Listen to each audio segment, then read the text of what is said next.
Malacanang tumanggi magkomento sa pag-aresto sa 3 Pinoy sa kasong espionage sa China. Maaga pa daw maghusga dahil meron pang investigasyon. Weng de la Fuente, detalye.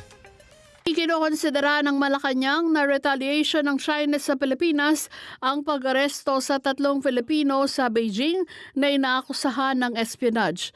Sa palace briefing, sinabi ni Undersecretary Attorney Claire Castro na sa ngayon ay tuloy pa ang investigasyon sa issue kaya't hindi pa ito makapagbibigay ng konkretong komento. We believe that is just a part of the initial investigation. There is no yet concrete evidence. If it is really a retaliation or a part of retaliation of the other country, we will not say that because there's no final investigation on that matter.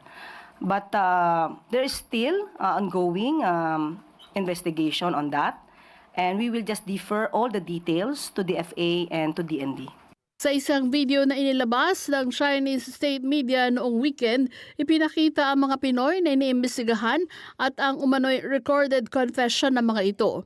Duda naman ang National Security Council sa sinasabing confession dahil mukha umanong fabricated ang statements.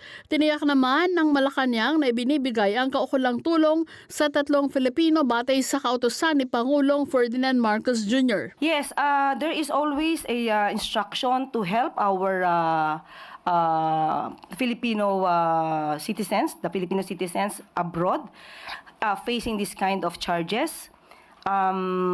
Legal assistance will always be given. All the necessary help and assistance will be provided. Naganap ang pag-aresto sa 3 kasunod na mga pag-arestong ginawa naman ng Pilipinas sa 5 Chinese nationals na pinagsususpetsahang espiya noong Enero at 2 iba pa noong Pebrero.